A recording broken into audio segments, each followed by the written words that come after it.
우리 앞뒤자분과 인사 나눕니다. 잘 오셨습니다. 그리고 이렇게 얘기해 주세요. 주님의 보혈의 피를 의지합시다. 시작. 주님의 보혈의 피를 의지합시다. 이럴 때 여러분 눈을 못 맞추는 분들 굉장히 마음에 상심이 됩니다. 이럴 때 눈을 누구하고도 잘 마주쳐 주셔야 됩니다. 한 번만 더. 주님의 보혈을 의지합시다. 네. 그래요. 피아노 소리가 좋네요. 네. 조율까지 곁들여서 더 소리가 단단하고 좋습니다. 아무것도 아닌 것 같은데 여러분, 이게 소리가 달라지는 거예요. 네. 말이 나왔으니 근데 보혈이 무슨 뜻인지 아세요? 아시는 분? 그러니까 보혈이 무슨 피냐고, 무슨 보자냐고. 예, 보배로운 보자입니다. 처음 하신 것 같아요. 보배로운 피예요. 매우 귀중한 피, 보배로운 피, 그리스도의 피. 우리가 A형, B형, 또 C형 이렇게 C형은 없죠. 이렇게 O형 이렇게 있는데 자기가 지금 수혈이 필요해요. 근데 여러분 그 수혈을 받는데 그 피가 나를 살리는 거죠. 귀중한 피죠. 이게 나를 살릴 수 있는 피니까. 근데 모든 사람에게 생명을 살리는 피, 그게 예수 그리스도의 피입니다. 그래서 우린 그걸 보배로운 피라, 매우 귀중한 피로다. 그래서 보혈입니다. 그러니 여러분 우리 모두가 그 보혈로 살아나는 거죠. 은혜가 있는 것입니다. 요새 무지개교회 그 설교가 유튜브에 올라가 있어요. 그러니까 구리 무지개교회 치면 구리 무지개교회 이렇게 쫙 설교가 뜨더라고요. 여러분 저도 지나가면서 듣는데 되게 좋아요. 진짜 좋습니다. 내가 이렇게 좋은 줄 몰랐어요. 정말 좋더라고. 저런 말씀을 했어? 그런 생각이 듭니다. 제가 전해놓고도. 그러니까 이건 분명히 주님이 역사를 하시는 것 같아요. 저는 절대로 저런 소리를 못해요. 근데 너무 좋은 거예요. 제가 제 설교를 들은데도 너무 은혜가 되더라고. 그리고 어떤 설교는 왜 이렇게 어렵게 설교했는지 몰라. 내가 들어도 뭔 소리인지 모르겠어요. 그것도 제가 하는 것 같지만 제가 하는 거 아닌 것 같아요.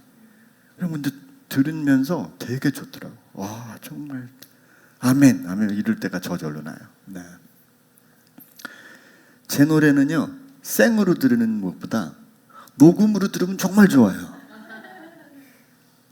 안 믿으셔도 되지만 저는 생으로 노래하는 것보다 녹음한 소리가 더 좋습니다. 제가 하는 말이 아니라 전문가들이 저한테 그렇게 평을 내려줬어요.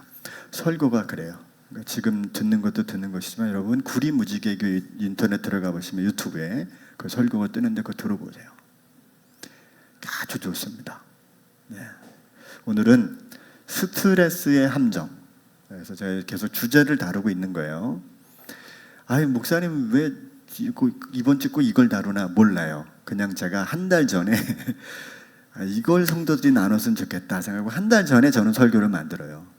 그러니까 오늘 스트레스를 받았는데 제가 설교를 드리는 게 아니라 오늘 잘 맞는 거지. 어쨌든 제가 오늘은 스트레스를 주제로 은혜를 나눌 생각입니다. 한번 여러분들의 삶과 한번 나눠보시죠. 여러분 지금 어떤 스트레스를 가지고 있어요? 있겠죠. 당연히 있겠죠. 여러분이 시달리고 있는 스트레스는 뭔가요? 떠올려 보세요.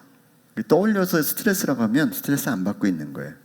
떠올리지 않아도 스트레스는 그냥 훅 튀어나오는 게 스트레스죠. 언어 정리상은 이렇습니다. 마음이 눌리고 답답하거나 감정적으로 불편한 상태가 스트레스다 이렇게 얘기해요. 사실 우리나라 말에는 스트레스라는 말이 없어요. 순 우리말로는 그래서 마음앓이, 속앓이 이렇게들 말하는데 어쨌든 이것으로 얻은 병을 화병이라고 할 정도로 한국 사람들은 스트레스가 많이 있어요. OECD 국가 경제협력기구인 OECD 국가 중에서 1위예요. 자랑스럽게. 자살률 1위, 스트레스 1위. 그러니까 우리는 여기 앉아있지만 스트레스가 지금 만땅인 거예요. 뚜껑이 열렸다 닫혔다 열렸다 닫혔다. 그럴 수밖에 없는 사람들이 우리인 거죠. 어떤 종류이든. 그래서 우리 조사를 해보니까 성인의 26.2%가 스트레스 인지율이, 좀 어려운 말이지만 스트레스를 좀 느끼고 있다 이 말이에요. 되게 작은 것 같죠? 100명 중에 25명은 뚜껑이 열려 있다는 거예요. 되게 위험한 거죠. 남자는 25.7%에 그나마 대한민국은, 여자분들은 30명 정도가 지금 뚜껑이 열려 있어요. 이 중에 지금 30%는 뚜껑이 열려 있는 겁니다. 김은 안 나고 있지만 김 나고 있는 현실인 거예요. 참, 오늘은 이걸 극복하고 믿음에 승리하는 길이 뭔지 한번 생각해 보겠습니다. 첫째는, 우리 인간은 스트레스를 겪을 수밖에 없는 존재다. 먼저 이거부터 생각해야 됩니다. 왜 나한테 스트레스가 왔지? 당연한 겁니다. 동물도 스트레스를 겪고요. 인간 때문에 겪죠. 주로 인간 때문에 가둬놓고. 여러분, 호랑이는 어떤 존재입니까? 산을 뛰어넘나드는 존재인데 걔를 몇 평 안 되는데 가둬놓고 구경하고 있으니 걔 입장에서는 얼마나 미칠 지경일까? 생각해봐요. 지온이도 왔네. 이야, 이쁘다. 참 고맙네. 이쁘다 그냥. 자, 스트레스가 오면 증상을 겪어서 이게 스트레스구나 깨닫는데요. 먼저 정신적으로는요, 우울증이 오는 거예요. 우울증이라는 건 복잡한 게 아니에요. 기대치가 내가 있어요. 기대치에 내가 못 미친다고 생각하면 찾아오는 거예요. 난 남들보다 못생겼다, 돈이 없다, 건강이 약하다, 자녀들이 뭐가 이렇게 부족할 때 오는 증상이에요. 넘어가면 조증이라 그래요. 그래서 이거는 오히려 더 이렇게 활개치는 마음이 되는데, 조울증은 기준에 올라갔다가 내려갔다가, 아침에는 기분 좋은데 저녁에는 울고, 저녁에 기쁜데 아침에 슬프고, 이런 게 이제 조울증이죠. 불안장애를 겪어요. 막 마음이 불안하고 집중할 수가 없어요. 다 이 어떤 스트레스의 증상이라고 해요. 기억력이 사라지고, 뭘 들었어도 자꾸 까먹고, 또 판단력이 약화되고, 수명장애가 아니라 수면장애예요. 잠이 안 오는 겁니다. 지금 보니까 잘못 썼네. 나를 낮춰. 나는 형편없는 놈이다. 나는 아빠로서 자격이 없다 하면서 막 머리에 막 괜히 벽에다 뒤박고 그러지. 과도한 걱정으로 부정적인 사고에 경향을 갖는 일들이 정신적으로 스트레스가 주는 정신적 영향이에요. 신체적으로 어떤 일이냐면 막 면역력이 저하돼서 막 아파요. 감기 쉽게 노출되고, 두통이 오고, 소화가 안 되고, 근육이 긴장되고, 관절이 아프고, 허리가 아프고, 허리병, 관절병, 이거 다 여러분 스트레스의 가장 중요한 증상이라 그래요. 막 피부에 뾰루지가 나고, 심혈관계 질환을 일으키고요, 밥맛이 없어지는 증상들, 스트레스입니다. 또 사회적으로는요, 여러분 의사소통이 잘 안 돼요. 고집불통이 되는 겁니다. 오해와 갈등이 일어나고, 분노가 오고, 또 친구와 가족 간에 거리가 자꾸 생겨요. 가깝게 됐던 관계들이 자꾸 헤어지고 멀어지고, 그래서 외로워지고, 또 업무는 생산성이 저하돼가지고 자기 또 효능감이 하는 대로 잘 안 되니까 마음이 불안해지고, 무기력감과 자존감이 하락되는 일들이 다 스트레스를 통해서 온다 그래요. 가장 이게 위험한 이유가 뭐냐면 자살에 노출되게 만드는 거예요. 스트레스가 너무 힘들면 차라리 죽는 게 편한 거예요. 대한민국은 10만 명당 21.6%라고 그래요. 이 스트레스로 죽는 사람들이, 자살하는 분들이 세계 1위입니다. 만병의 근원이고, 삶의 만족도가 떨어지는 것도 스트레스예요. 그러니까 여러분, 지금 스트레스를 앓고 있으면, 스트레스를 겪고 있으면 이걸 다시 우리가 재해석해야 돼요. 이게 주의 사명인 거예요. 여러분, 우리는요, 하나님이 교회에 계시고 예배 가운데 계시고 기도 가운데 계신다는 생각만 있는데 이걸 다 버려야 돼요. 하나님은 어디 있냐면 가장 은밀한 그곳에 같이 있는 거예요. 하나님은 나의 삶의 현장 속에 있어요. 아침부터 저녁까지 눈 뜨는 그 현장에서 치열하게 다투고 때로는 외롭고 절망적인 순간에 같이 계신 분이지, 예? 그 어떤 예배드리고 봉사하고 섬기고 이런 곳에 계시는 게 아니에요. 거기도 계시죠. 그러나 삶의 모든 곳에 계세요. 삶의 모든 곳에.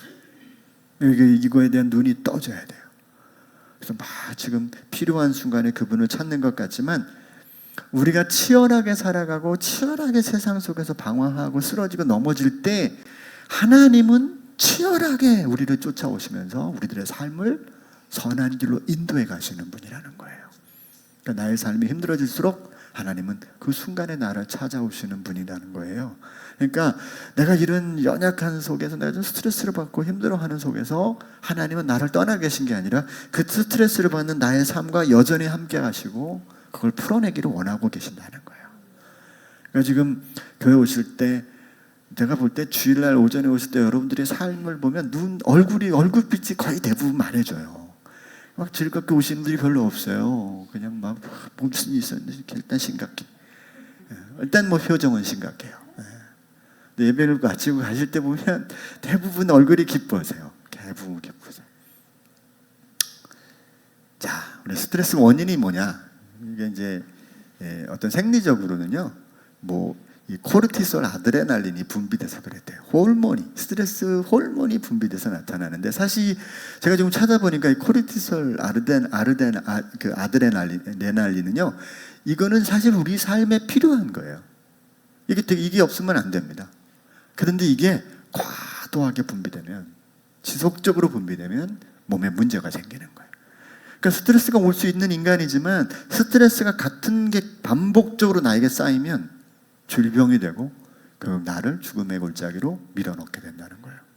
심박수가 증가되고 혈압이 상승되고 근육이 긴장되기 다 이 코르티솔, 아드레날린 때문에 생기는 신체적 변화라 그래요. 그런데 심리적으로 이게 여러 가지로 미쳐요. 그래서 막 자신의 생존과 안전성을 위협받는다고 느끼게 되고, 야, 나 어떻게 되지? 나 미래가 어떻게 될까? 걱정과 염려가 나를 사로잡게 되는 거예요. 그래서 이 스트레스가 우리를 그렇게 괴롭히지만 결국 여러분, 스트레스는 뭐냐면 우리들에게 몸에 위험한 상황이 펼쳐지고 있다. 나에게 지금 힘든 일이 펼쳐지고 있다라고 하는 이 신호와 같기도 해요. 꼭 나쁜 이유만이 아니라 이게 있을 때, 먼저 이런 압박을 느낄 때 우리는 내가 지금 문제가 있구나, 내가 이걸 극복해야 되는구나, 이걸 어떻게 해결해야 되는구나 생각해야 되는데, 사람들은 그걸 모르고 계속 스트레스 안에 갇혀서 결국 스트레스 눌려서 삶을 끝내버리는 일들도 있다는 거예요. 하나님은 그걸 원하지 않아요. 하나님은 그 속에서 우리에게 사인하시는 거예요. 우리 스트레스는 이 자유와 책임을 가진 인간이 그 자신의 삶을 의미 있게 살려고 하는 사람일수록 사실 자연스럽게 이 스트레스가 나타나요. 그러니까 나쁜 일들, 어떤 악한 일들을 겪어서만 생기는 게 아니라 선한 일을 위해서도 이 일이 생기는 거예요. 바른 일을 위해서 살기 위해서도 스트레스는 여전히 존재하고 있는 거예요. 그래서 아예 여러분, 우리 몸이 약하다는 건 몸을 살리기 위해서 하나님이 고통이라는 신호를 줬다 그랬잖아요. 자, 무지개교회 성도님들은 이 정도 수준이 된다고 저는 생각하고 제가 말씀을 드립니다. 우리 몸이 뭔가 감기가 오면 우리 몸이 죽음을 당하기 전에 그 감기라는 신호로 죽음을 면하는 인간의 몸이 되어지도록, 그걸 이 죽음을 향해서 가는 몸이 잠깐 멈춰서 자기를 돌보라는 신호가 우리 몸이 아픈 거예요. 관절이 아프면 다리를 잘라내기 전에 먼저 아파서 그 아픔을 치료하고 가야 되는 거예요. 그 아픔이 좋은 거지. 만약에 그게 안 아프잖아요, 다리는 결국 잘려요. 아프니까, 불편하니까 그걸로 고치는 겁니다. 그러니까 이게 생각해보면 굉장히 중요한 신호죠. 아픈 건. 그 아픈데도 끊임없이 그냥 가면 안 되는 거죠. 근데 못해요. 사람은 아픈데 끊임없이 못 가게 하나님 만들었어요. 얼마나 기가 막혀요. 야, 내가 너한테 일일이 다 어떻게 발 아프니 고쳐라, 눈 아프니 고쳐라, 머리 아프니 고쳐라 이렇게 못하니까 아예 신호등을 거기다 집어놓은 거지. 고통이라는 신호를. 그래서 우리가 더 이상 그걸 못하도록, 더 이상 그 아픔을 가지고 지속하지 않도록 만들어서 나를 고치는 게 하나님의 방식이듯이, 우리가 스트레스라는 걸 받게 되면 내 삶의 방향과 내가 지금 살고 있는 여러 가지 일들에 대해서 돌아봄으로 인해서 하나님의 원리를 다시 내 삶에 가져오게 하는 방법이 되는 거죠. 이해되셨습니까? 육체적인 연약함이 고통이 나의 육체를 보존하는 힘이듯이 우리가 받는 온갖 종류의 스트레스는 나의 삶을 지키시는 하나님의 쌓인 것 같은 거다. 어떤 부분이 아프면 제가 멈춰야 된다는 거지. 자꾸 생각해 봐야 되는 거죠. 스트레스는 육체적, 심리적, 정신적인 고통을 통해서 올바른 인생의 길을 가게 하시는 하나님의 사인으로 인지하는 게 되게 중요한 거예요. 그러므로 육체를 통제하듯이 스트레스에 노출된 우리의 지적인 영적인 상태를 체크하고 바르게 세워가야 되는 게 굉장히 중요한 주의 일인 거예요. 주의 일. 두 번째는 이제 오늘 어떻게 그러면 우리가 스트레스를 좀 벗어날 수 있을까를 생각해 보고 말씀을 맺으려고 합니다. 자, 몸이 아프면 병원에 가는 것은 당연하죠. 그런 것처럼 정신적인 스트레스가 오면 어떻게 하든 이걸 벗어날 수 있는 길을 찾아야 돼요. 그래서 의사 선생님 만나야 되면 정신과 의사 선생님도 만나야 되는 거고, 또 약물이 필요하면 약물도 필요한 거예요. 그걸 두려워하면 안 돼요. 그걸 부정하면 안 되는 겁니다. 그러나 여러분, 우리가 알아야 될 게 있는 게 뭐냐면 육체적 질병과는 달리 이 스트레스에 함정이 좀 숨어 있어요. 이걸 우리가 좀 파악해야 됩니다. 육체적 질병이 여러분 사탄이, 모든 게 다 육체적 질병이 사탄이 주는 건 아니에요. 과로에도 육체적인 연약함이 오고, 함부로 오랫동안 많이 써도 내 몸에 약한 부분들에 문제가 생기는 건 맞아요. 그런데 때로는요, 사탄이 주는 육체적 연약함이 있어요. 사탄이 그 일을 합니다. 그런 것처럼 스트레스도 여러 가지 환경의 연약함으로 오는 경우도 있지만 사탄이 이 문제들을 일으키는 경우도 대단히 많아요.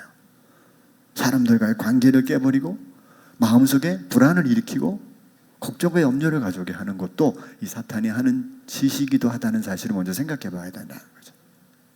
함정이 있는 겁니다. 그래서 올바른 스트레스에 대한 이해, 내가 받는 지금 스트레스에 대한 이해를 좀 필요합니다. 자, 첫째는 원인을 찾아야 됩니다. 원인을. 내가 지금 겪고 있는 아픔에 대한 이 스트레스에 대한 원인을 찾는 작업이 먼저 중요하다.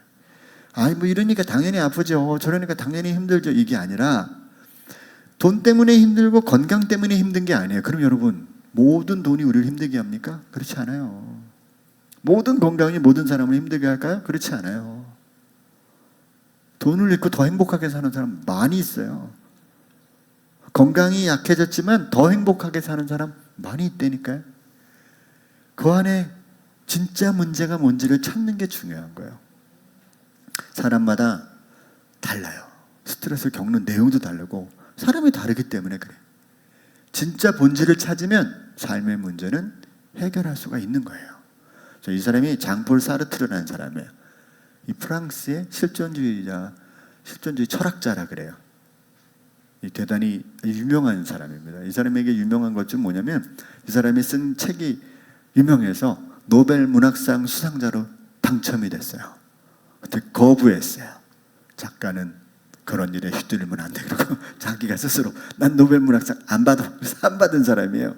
떠나는 사람이에요. 이 사람이 뭐라고 말했냐면 인간은 책임과 불안을 느끼는 그 긴장 속에서 그 책임을 다하는데 뭐가 생겨요? 불안이 생기는 거지. 이게 책임과 그걸 다하려는 긴장, 이 속에서 자기가 최선을 다하는 속에서 이 긴장이 생기는 거죠. 근데 거기에 나를 점점점 그 상황 속에서 내가 누군지를 발견해 간다는 거예요. 이게 인간이라는 거죠. 그러니까 인간은 이게 쉽게 얘기하면 무슨 말이냐면 올바른 삶을 살아가려는 의지 자체가 우리를 힘들게 한다는 거예요. 스트레스가 있을 수밖에 없다는 거지. 그런데 나는 때로는 올바른 길을 선택하기 위해서 내가 이런 어려움을 겪는 거야. 이렇게 찾았으면 이미 그 사람의 스트레스는 절반이 해결된 거예요. 바른 길을 선택하고 내가 온전한 이건 맞아 라고 생각하고 내가 거기로 가고 있는 겁니다. 지난주에 한 분을 만났는데 이분은 지금까지 어떤 사회적 법에 따라서 이 법이 쭉 이어져 오는 그 법의 갑질에 정면으로 승부를 건 사람을 한번 만났어요. 저랑 나이가 동일했는데 참 놀라운 분이다. 자기는 그런 얘기를 하는 거예요. 저는 오늘 죽어도 아깝지 않습니다. 어렸을 때, 태어났을 때 세상의 부조리를 보면서 이 세상 살고 싶지 않다, 그런 생각을 했대요. 군대를 갔더니 노래일발장전 그러더래요. 자기는 안장전 그랬대요. 왜 내가 노래하기 싫은데 왜 나를 노래를 시키는 거야? 그래서 그날은 얻어터지기로 작정하고 신나게 한번 맞고 다시는 자기한테 노래일발장전을 하지 못하게 만들었대. 삶을 그렇게 살아왔어요. 근데 어느 날 살다 보니까 법이 너무 잘못됐다는 걸 발견하고 이 법을 자기가 대항하는 방법을 할 방법이 없으니까 혼자 한겨울에도 법원 앞에서 라면 끓여 먹으면서 혼자 1인 시위를 하고 1인 데모를 하고 맞짱을 뜨려는 사람을 봤어요. 만났어요. 제가 한 3시간을 얘기했습니다. 대화를. 자기 속 얘기를 쫙 하시더라고요. 자기는 지금도 그 꿈을 향해서 달려가고 있다. 그때 제가 그분에게 복음 얘기를 안 했어요. 다음에 기회가 오면 되겠지 이렇게 생각하고. 근데 그분도 저를 가볍게 보지 않은 것 같아요. 자기를 눈을 뚜렷하게 쳐다보면서 끝까지 3시간을 듣고 있는 제가 신기했는 것 같아요. 다음에 보면 제가 그분은 복음을 몰라요. 형님이 목사님이고 어머님이 권사님인데 복음을 1도 모르더라고. 제가 얘기할까 말까 하다가 오늘은 아니다 알고 미뤘는데 다음 기회가 오면 저분에게 은혜가 있으면 좋겠다는 생각을 했습니다. 근데 그분이 그 3시간을 쫙 얘기하는 속에서 제가 그분이 너무 불쌍한 생각이 드는 거예요. 와, 정말 힘든 인생을 살아왔다. 제가 올해 59인데 59년 동안 정말 힘들었겠다 이분. 스트레스가 얼마나 힘들었겠어요. 지난번에 어떤 그 회사 그 데모하는 여자분이 높은 탑에서 혼자 데모했잖아요. 며칠간 500일을 안 내려왔어요. 여러분 500일이 1년 넘은 거예요. 당대표가 가서 얘기하면서 눈물을 흘리죠. 눈물을. 남자도 아닌 여자가. 그냥 한번 저는 생각해보면 저 500일 넘게 저기 꼭대기에서 한겨울 한여름 이 사람은 얼마나 힘들었을까. 뭔 인생이 여러분, 이게 한번 남의 인생이라고 가볍게 보지 말고 한번 생각해 보시라. 아니 그럴 수나 있을 걸 떠나서 저게 얼마나 힘들었을까 한번 생각해 보세요. 우리 각자 인생이 사실은 너무너무 힘든 거잖아요. 누구도 쉽게 인생을 사는 사람이 어디 있어요? 어느 누구의 인생이 가볍습니까? 절대 안 가볍죠. 그래서 누구한테도 함부로 얘기하면 안 되는 거예요. 소중하기 때문에. 한 번이라도 생각하면 그 인생은 절대로 가볍지 않습니다. 절대로 가볍지 않아요. 아까 전사님이 기도 제목을 할 때 그런 표현했는데 제가 아멘 했어요. 누구에게도 상처되는 말이 없는 교회. 여러분 이게 왜 중요한지 아세요? 귀하니까. 우리가 올바른 삶을 살려고 하는 이 의지 자체가 스트레스예요. 여러분 믿음 생활 내가 잘 해봐야지. 그때부터는 스트레스가 막 오는 거예요. 이게 우리들의 삶에는 이게 쌓이는 겁니다. 계속 오는 겁니다. 욥 얼마나 스트레스를 많이 받았어요. 자녀 다 죽어요. 하루아침에 자녀를 다 잃어. 재산 하루아침에 부도나요. 어제까지 좋았다니까. 어제까지 세계 최고, 국내 최고의 기업이었어요. 오늘 부도난 거예요. 해결될 수 없는 부도. 어제까지 자녀들이 잘 살았어요. 믿음 생활 잘해서 오늘 딱 죽었네. 비행기 타고 가다. 이런 인생을 맞는 거잖아요. 요즘이. 아내랑 좋은 관계를 맺고 오늘 난 당신하고 안 살아. 이혼 도장 딱 찍고 간 거 아니에요. 이 인생을 한번 생각해보세요. 얼마나 큰 스트레스가 이 사람에게 있었겠냐고.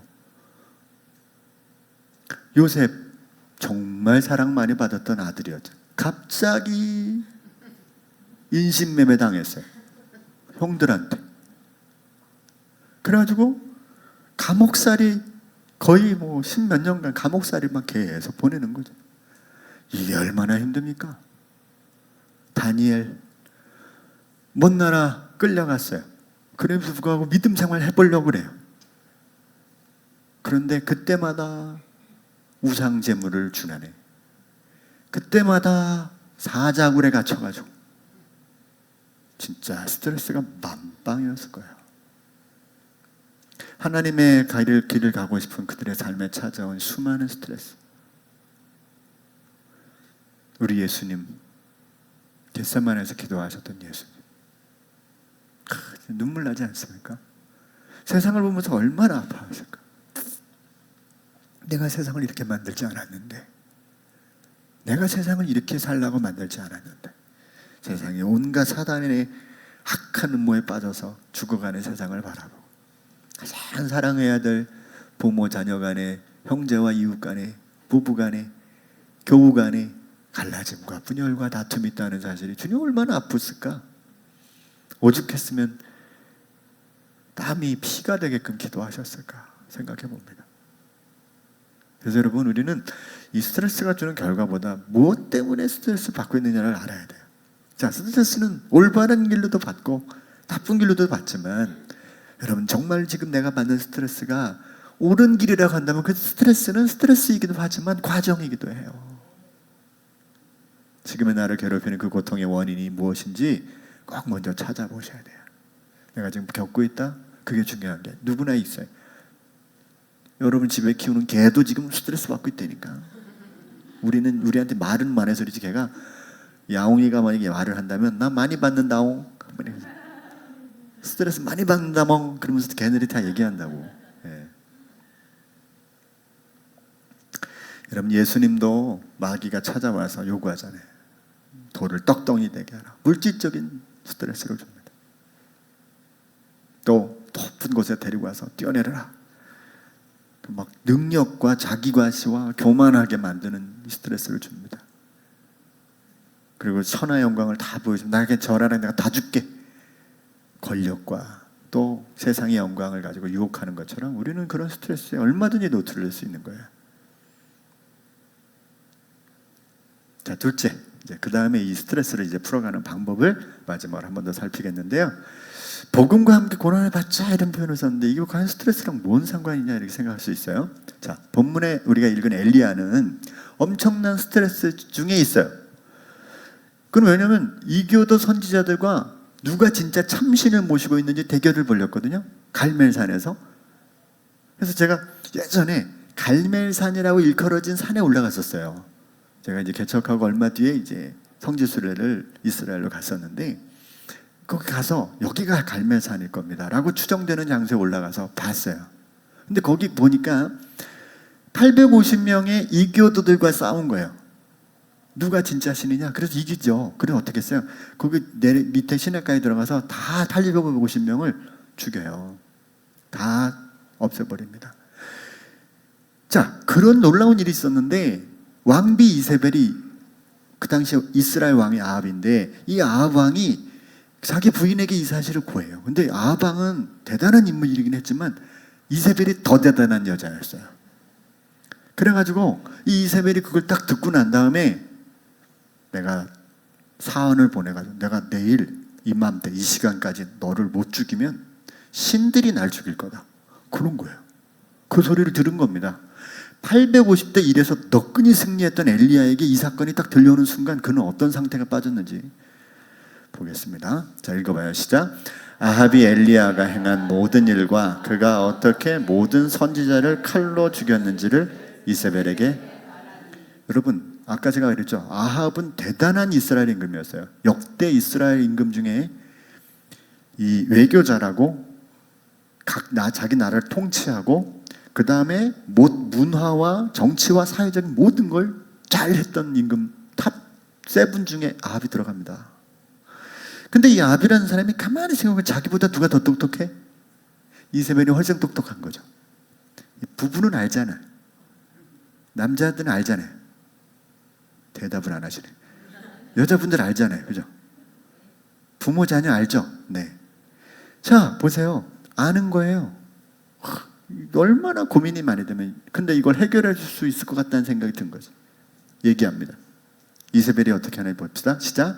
이세벨이 사신을 엘리야에게 보내어 이르되 내가 내일 이맘때에는 반드시 내 생명을 저 사람들 중 한 사람의 생명과 같게 하리라. 그렇게 하지 아니하면 신들이 내게 벌 위에 벌을 내림이 마땅하니라 한지라. 내가 신한테 벌 받을 거다. 내가 널 반드시 내일 이맘때에 죽일 거야. 이게 굉장한 얘기였어. 근데 엘리야가 선지자잖아요. 그러면 아합이 대단한 임금인 걸 아는데 아합보다 그 부인 이세벨이 더 대단한 걸 알까요, 모를까요? 아는 거지. 이미 알고 있죠, 엘리야도.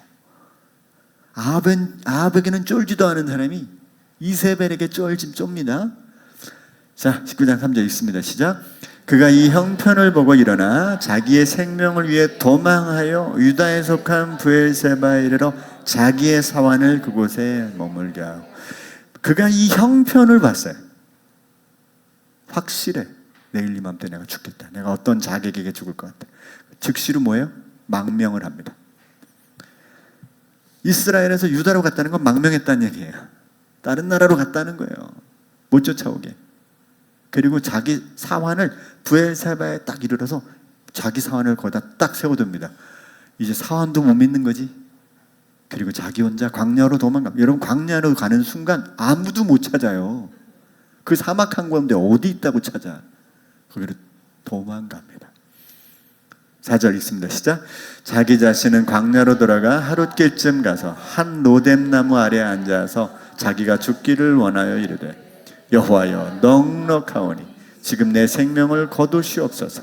나는 내 조상들보다 낫지 못하리이다 하고. 넉넉하다는 말이 뭔지 아세요? 친구란 영화 보면 막 칼로 맞으니까 많이 먹었다 아이가, 그거예요. 스트레스가 너무 됐어요 주님, 나 이만큼 스트레스 받아서 됐어요, 나 죽여주세요 이제, 이렇게 얘기하는 거예요. 얼마나 심각한 상황에 지금 놓여져 있는 겁니까? 내가 차라리 죽는 게 훨씬 낫습니다. 이만한 스트레스에 지금 노출되어 있는 거야. 그런데 때로는 스트레스의 끝이 죽음보다 불편하게 생각되기 때문에 이런 결정을 한 거지만, 엘리야의 문제는 진짜 사명을 간구한 거예요. 이게 뭐냐면, 신앙은 우리를 현실의 고통에서 벗어나게 하고 피하게 하는 게 아니에요. 신앙의 스트레스는 신앙을 갖기 때문에 오는 거니까. 내가 주님을 열심히 믿겠다고 결심하는 순간부터 스트레스는 오는 거예요.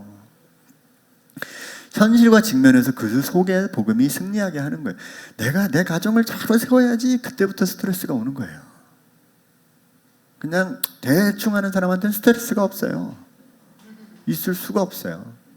근데 그걸 잘 해보겠다고, 뭔가 최선을 다해보겠다고, 자녀를 잘 키워보겠다고, 그러면 스트레스가 오는 거예요. 그때부터. 베드로가 이런 말을 합니다. 그러나 의를 위하여 고난을 받으면 복 있는 자니. 의를 위하여 고난을 받는, 의를 위해서 스트레스를 받으면 복이 되잖아요. 그 말이에요. 바울도 말해요, 디모데에게. 그러므로 너는 내가 우리 주를 증언함과 또는 주를 위하여 갇힌 자 된 나를 부끄러워하지 말고, 자, 오직 하나님의 능력을 따라 복음과 함께 스트레스 받아라.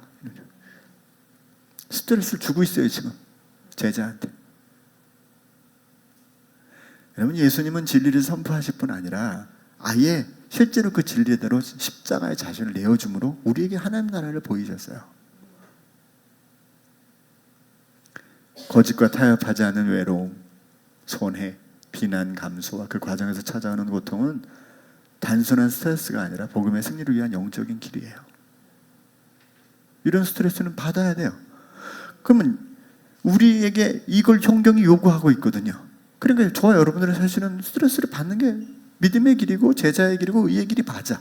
근데 우리에게 문제는 뭐냐면, 지금 내가 겪는 일은 그럼 뭡니까? 이거잖아요.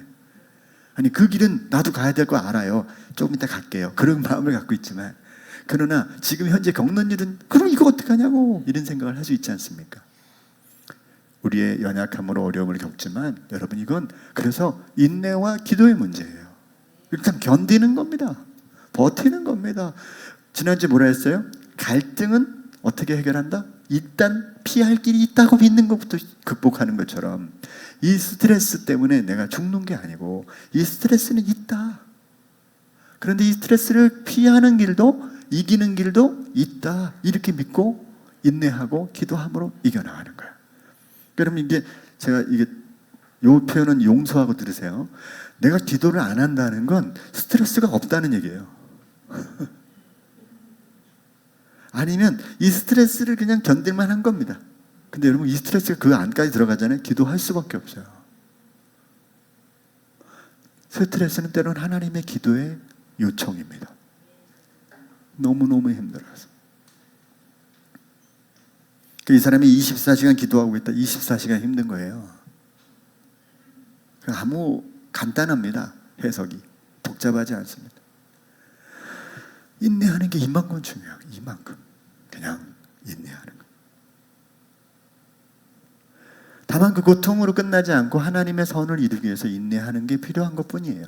자, 베드로 사도가 이제 우리에게 요청하는 이야기를 한번 들어보세요. 여러분들에게 요청하는 얘기를 한번 들어보세요. 읽습니다. 시작. 선을 행함으로 고난받는 것이 하나님의 뜻일진데 악을 행함으로 고난받는 것보다 나으니라. 선을 행함으로 스트레스 받고 있는 게 하나님의 뜻이다. 근데 그건 악을 행함으로, 여기서 악이라는 것은 뭐냐면 나쁜 일을 하는 걸 말하는 게 아니라 하나님의 선이 아닌 것들을 행하다가 우리가 이런 고통을 받는 건 당연히 있다라고 하는 거예요. 그런데 이렇게 말해요. 베드로전서 5장 6절 읽습니다. 그러므로 하나님의 능하신 손 아래에서 겸손하라. 때가 되면 너희를 높이시리라. 저는 이걸 믿어요. 지금은 뭐가 정리되지 않고 혼란스럽고 힘들어. 그러나 여러분 하나님께 뜻을 두고 인내로 견디면 일이 벌어지는 거예요. 여러분 지금 미국 최고의 기업이 하나가 뭐냐면 테슬라라는 기업이에요. 미국 최고의 기업입니다. 테슬라의 주가는 지금 상상을 초월하고 계속해서 연일 상한가. 그 일론 머스크라는 사람이 거기에 CEO인데 이 사람이 테슬라를 탁 인수받고 난 다음에 이 테슬라를 세우기 위해서 무슨 프로젝트를 하냐면 스페이스X 프로젝트를 열어요. 이게 뭐냐면 민간인이 로켓을 만들어서 달나라도 가고 화성도 가고 우주여행을 계획하는 겁니다. 이 사람이 나사를 가만히 나사 시스템을 연구해 보니까 예를 들면 1,000만 원이면 로켓 하나가 뜬다 그러면 이건 엉뚱한데 돈이 많이 들어가고 단지 로켓만 띄우는 비용은 한 300만 원이면 띄울 수 있다는 걸 알게 된 거예요. 가능하다. 그래서 온 힘을 다 모아서 로켓을 띄웁니다. 첫 번째 땅 띄웠는데 가지고 있는 돈이 1,000만 원밖에 없는데 300만 원어치를 딱 띄웠어. 올라가다가 폭발합니다. 두 번째 또 300만 원어치 해서 또 땅 띄웁니다. 또 올라가다가 2차에 실패합니다. 또 세 번째 돈을 다 모아서 또 띄웠어. 이 세 번이 사활이 걸렸는데 또 실패합니다. 이제 기업이 끝날 상황이 됐어. 더 이상 아무것도 할 수 없어. 그런데 그 와중에 마지막 여러분 걸레를 다 짜도 물이 나와요. 걸이 더럽다. 행주를 다 짜도 물이 나와. 한 번 더 짜면 나와요, 안 나와요? 그 마지막 더 짜서 마지막을 했어요. 네 번째 로켓을 쏘아 올렸습니다. 그게 끝나면 자기도 회사도 다 없어지는 겁니다. 그런데 네 번째 성공을 합니다. 나사로부터 2조 2천억 불을 투자받아서 그때부터 승승장구해요. 여러분 보세요. 세상의 한 기업의 어떤 CEO도 그렇게 가야 돼요. 여러분 지금의 삼성, 현대 그냥 세워졌을까요? 지금의 어떤 행복한 가정, 우리들의 삶, 계획들 그냥 됐을까요? 절대 저는 그렇지 않다고.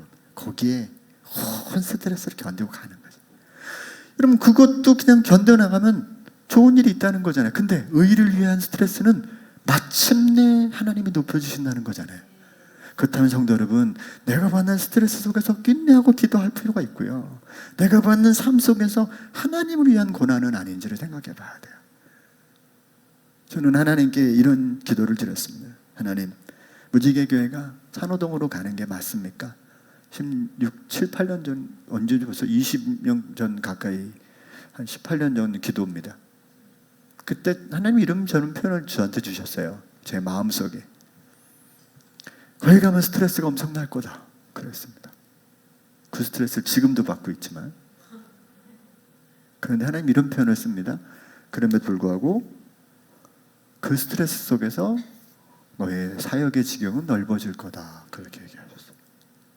그게 무슨 말입니까? 스트레스 더 받을 거다 그런 얘기예요.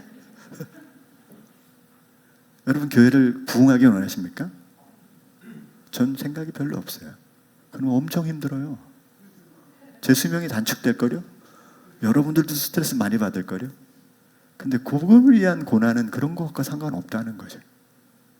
그런 것과 아무 상관이 없는 거예요. 저는 성도 여러분, 지금 어떤 스트레스를 받고 있던지 좀 버텨보세요. 그리고 그걸 그냥 혼자 두지 마시고 기도하세요. 기도하면 그 스트레스를 하나님이 어떻게 보시는 것을 신기하게 해결하세요. 그리고 하나님의 선한 일을 만들어 가세요. 그리고 비록 고통스럽지만 복음을 위한 스트레스에 여러분 삶을 좀 노출해 보세요. 그러면 여러분, 우리가 이 땅을 살아가는 동안에 진짜 하나님이 주시는 그 부유함과 기쁨을 맛보게 된다는 거예요. 그 자리까지 한 걸음 뛰는 오늘 하루가 되셨으면 좋겠습니다. 기도할게요. 하나님 고맙습니다. 우리는 온갖 종류의 삶으로 인하여 어려움을 겪습니다. 일어날 수도 없을 지경에 놓일 때도 많아요. 지나간 날을 후회하며 자기 비하를 할 때도 많아요. 그러나 주님, 그럼에도 불구하고 우리의 현재가 끝이 아니라 하나님을 붙들고 나아가는 믿음의 길이 되게 하셔서 모두를 살릴 수 있는 그 자리까지 걸어갈 수 있도록 은혜를 베풀어 주시옵소서. 예수님의 이름으로 기도합니다. 아멘.